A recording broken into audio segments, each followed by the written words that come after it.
Would you like to master unarmed combat techniques? Well, maybe the Warrior of the Open Hand Monk is the right subclass for you.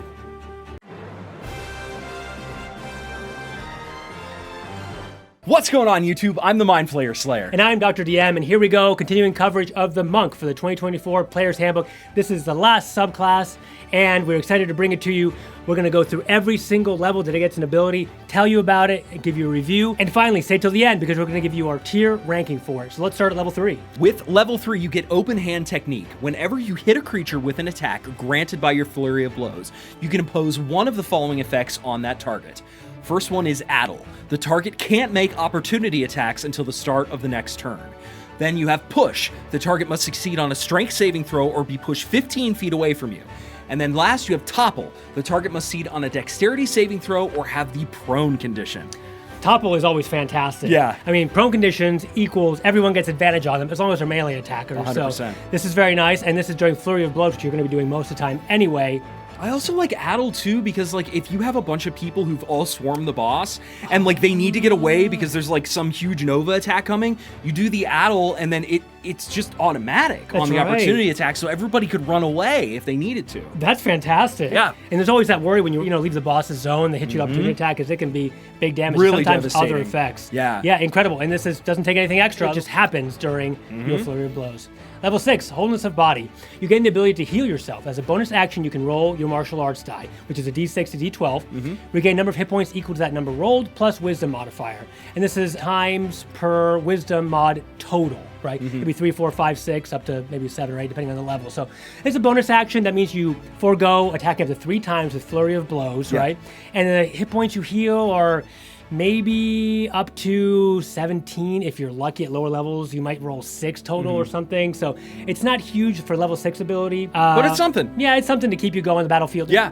At level 11, you have Fleet Step. When you take a bonus action other than Step of the Wind, you can also use a Step of the Wind immediately after that bonus action. Okay, so you're pretty good. You're going fast. It's not like the hedgehog level's Super fast. fast. So, again, you don't get your Flurry of Blows, but you're going to be walking around, moving around the battlefield, and kind of maneuvering it and using it to your advantage. 100%. And finally, Quivering Palm. This makes a return.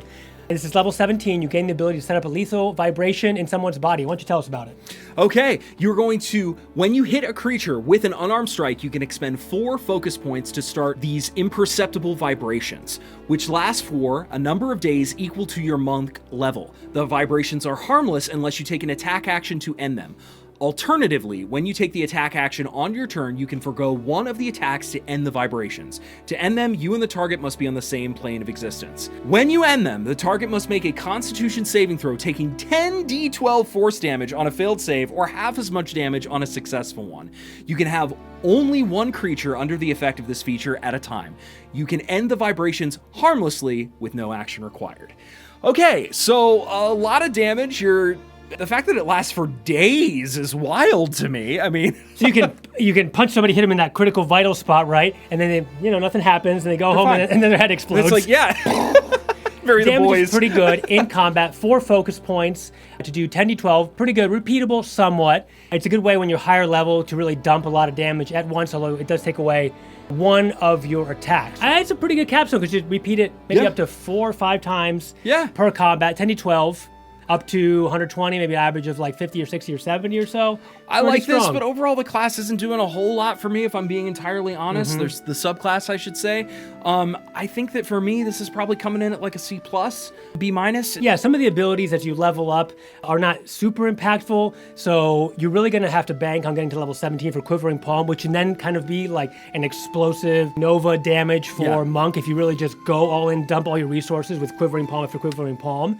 If you're starting in a high level campaign, 17 plus, and just go into it and you're just unloading with this ability, maybe a B, but yeah, agreed. Yeah.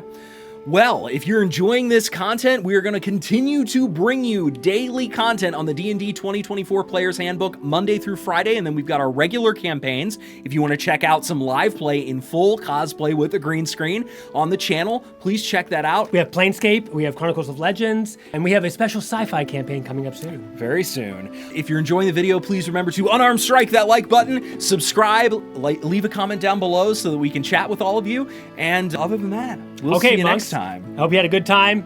More content to come.